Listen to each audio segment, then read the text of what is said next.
নমস্কার। আজকে আমি সাবুর পকোড়া করে দেখাবো। দেখুন, ভালো লাগবে, সাথে থাকুন। 300 গ্রাম সাবু নিয়েছি, ছোট সাবু। এবার ধোবো, ধুয়ে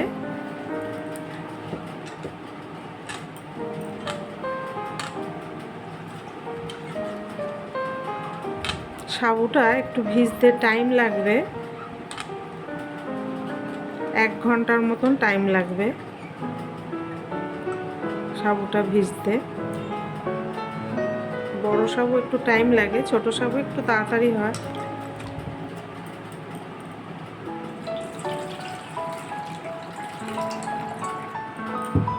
আর সাবুর জলটা সাবুর ওপরে থাকবে না, সাবু যেখানে থাকবে তত অবধি জলটা রাখতে হবে। এই যে পুরো জলটা এরকম থাকবে। 1 গাদা জল দিলে জল জল হয়ে যাবে, তাতে মাখাটাও ভালো হবে না। আর কি কি আমি নেব দেখাচ্ছি। লেবু, আদা, কাঁচা লঙ্কা, ধনেপাতা, এটা বিলাতি ধনেপাতা। আর আদাটা গ্রেট করে নিয়েছি, কাঁচা লঙ্কা কুচিয়ে নিয়েছি। আর আলু সেদ্ধ 2টো করে নিয়েছি। সাবুটা ভিজে গেছে, দেখুন। এইবার আমি সব কিছু দিয়ে বড়া ভাজবো। এই রকম করে একদম জল যাতে না থাকবে, তাহলে বড়াটা ভাজতে সুবিধা হবে। কাঁচা লঙ্কা, ধনেপাতা, আদা কুচানো, লেবু দেব,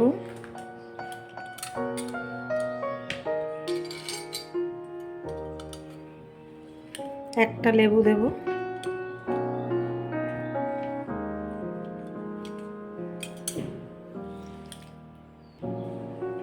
চাট মশলা দেবো 1/2 চামচ, জিরের গুঁড়ো 1 চামচ। কেননা চাট মশলা দিয়েছি, একটু বুঝে নুনটা দিতে হবে, নাহলে নুন বেশি হয়ে যাবে। এবার আলু, 2টো আলু দিয়ে দেবো।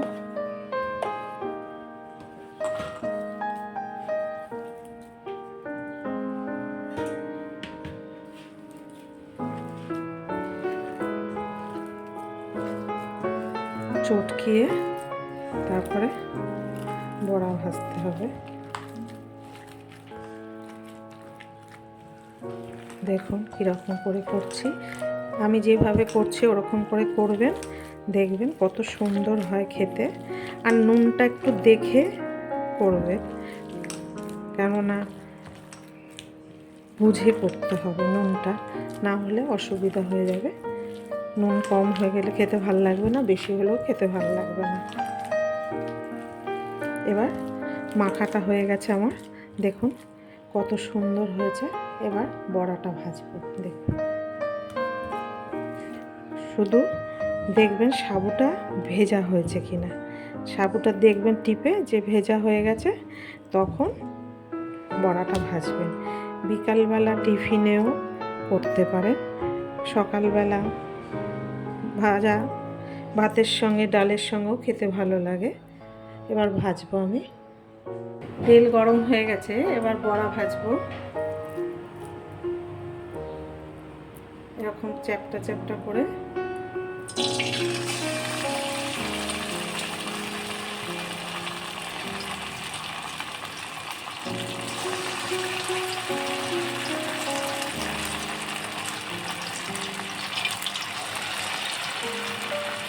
পকোড়াগুলো এরকম করে ভাজলে খুব ভালো লাগে খেতে।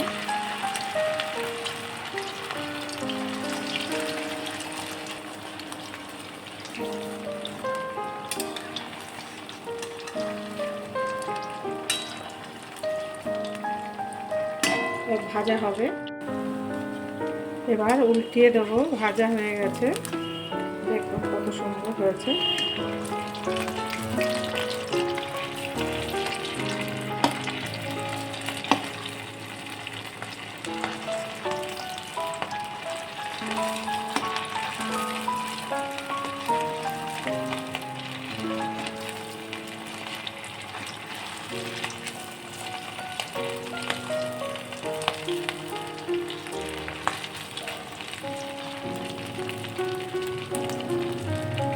মজা হবে।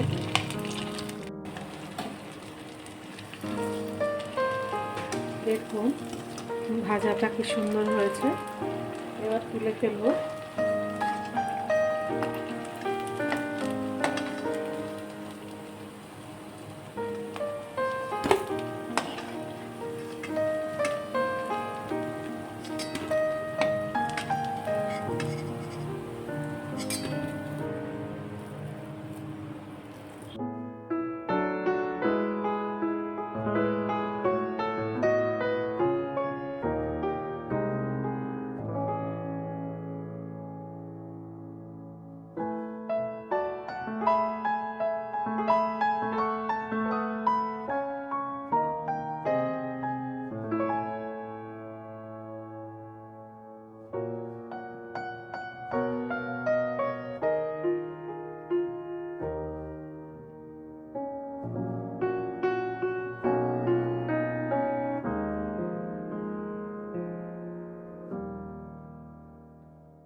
এরকম করে সবকটা ভেজে নেব। আমার ভাজা হয়ে গেছে, এবার তুলে ফেলবো। আরেকটা কথা, আপনাদের যদি সাবু ভেজাতে গিয়ে জল বেশি হয়ে যায় তাহলে কি করবেন, বুঝতে পারছেন না যে জল বেশি হয়ে গেছে, নিচে জল ছিল, চালের গুঁড়ি না হলে চালের গুঁড়ো দেবেন, না হলে ময়দা দিয়ে দেবেন। ঠিক আছে, আমার ভাজা হয়ে গেছে সব, এবার তুলে ফেলবো।